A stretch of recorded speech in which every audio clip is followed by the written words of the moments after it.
going to do a thought experiment. Imagine you're dead. That's it. Your life's over. No more time. All of those things that you wanted to do but haven't, all of the things you never said, all of the dreams you let die. Too late. No more time. That was life.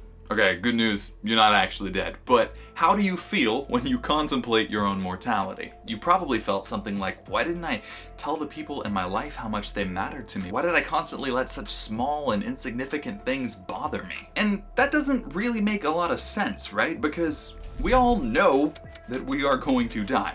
If you didn't know that, I'm sorry, but somebody should tell you. So why is there this strange discrepancy between us saying that we know we're going to die and us acting like it's actually true? This isn't a new problem either. The Stoic philosopher Seneca wrote 2,000 years ago that people are always complaining that their days are few, but acting like they will never end. What if, by embracing the knowledge of our own mortality, we could actually dramatically improve the quality of our lives? Today, more than ever, you can see how entire societies try to avoid acknowledging death. In a lot of modern cultures, death has become something that's almost kind of invisible, right? In the past, you would have elderly people living with family during their final years. Now they go to a nursing home or a hospice center, or death is something that happens in hospitals, right? Shielded from public view. It's something that happens kind of over there, in this sort of surreal other world. You also see this in a lot of countries' food industries, right? We tend to buy pre-packaged meat that's all clean and pristine looking and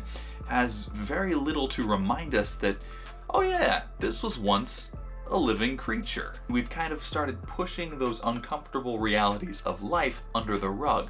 We're gonna keep them where, we don't have to see them, we don't have to think about them. And it's not just society as a whole either.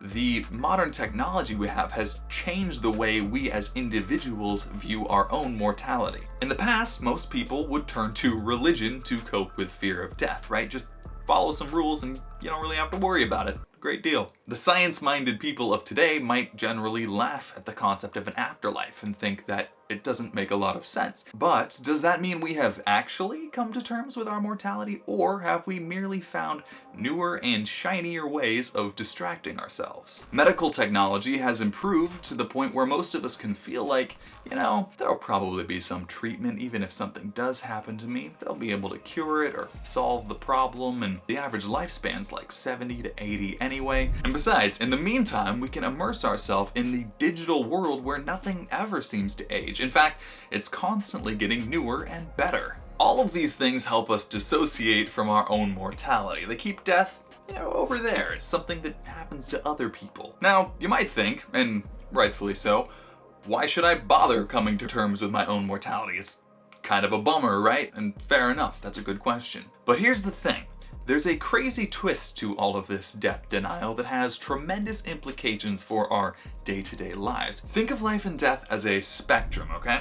When you think of death, what are the characteristics that are associated with it? Well, you have things like isolation, solitude, right? No energy, no movement, nothing ever changes, everything stays the same. Well, when you think of the characteristics of life, they're the opposite, right? You have an abundance of change and growth, connection with other things. Everything's changing, it's all energetic, it's flow and movement.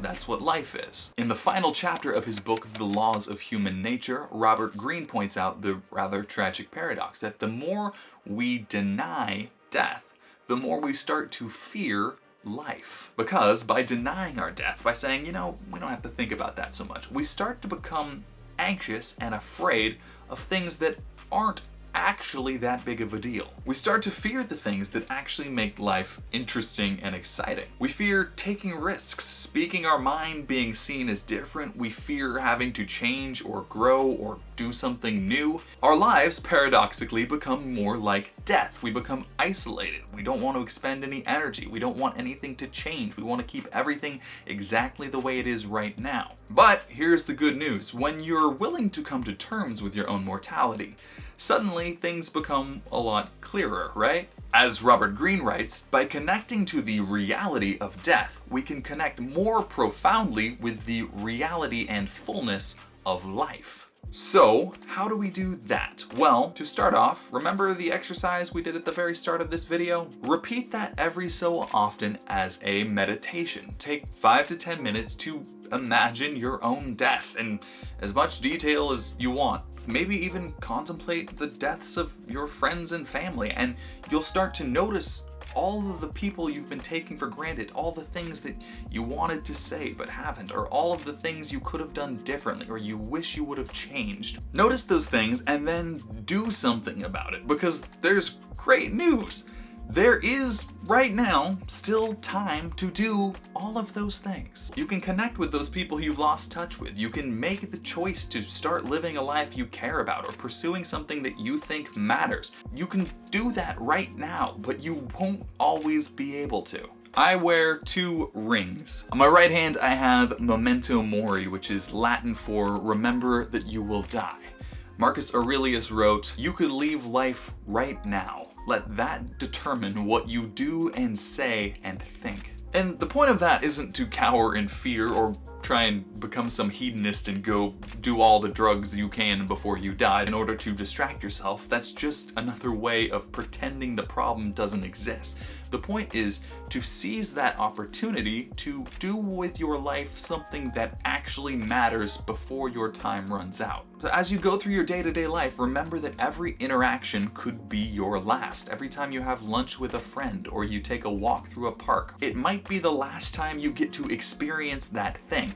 So don't take it for granted and enjoy it, cherish it. This is perfectly summed up in another Marcus Aurelius quote. He writes, "Perfection of character is this, to live life as if each day is your last, without frenzy, without apathy, and without pretense." He says without frenzy or apathy. It's not about becoming frantic or depressed. It's about accepting the nature of reality. It's about using the shortness of life as fuel for creativity, for connection, for authenticity. And that is the point of Memento Mori, to remember that every experience you have is, in a way, a gift that you might not get to experience again.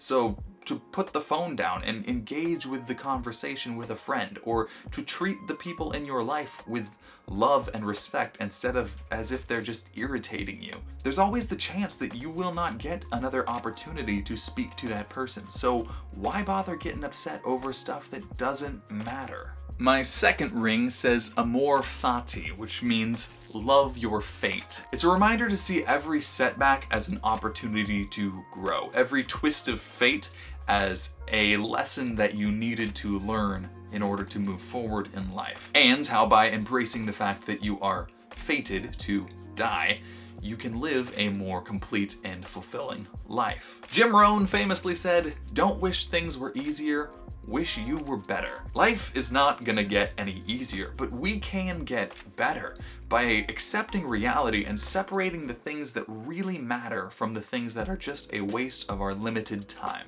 And don't get me wrong, I am certainly not perfect at either of these things, but they are mottos that I try to live by in my day-to-day life as much as possible. I've spent a lot of my life so paralyzed by fear that I just did nothing. And I think that that is the true power of contemplating your own mortality, meditating on your own death, is coming to terms with the nature of reality, and that there are worse things than facing those small fears and anxieties. You could die and have essentially never lived. The variety and versatility and amazingness of life is all found in those areas of change and discomfort where we have to grow and learn about ourselves. And the more we avoid that, the more we stay in that small shell of fear and anxiety and worrying about things changing and not being able to cope, the more death-like we spend our limited time on this planet. As far as we know, we each only get one shot at this thing called life.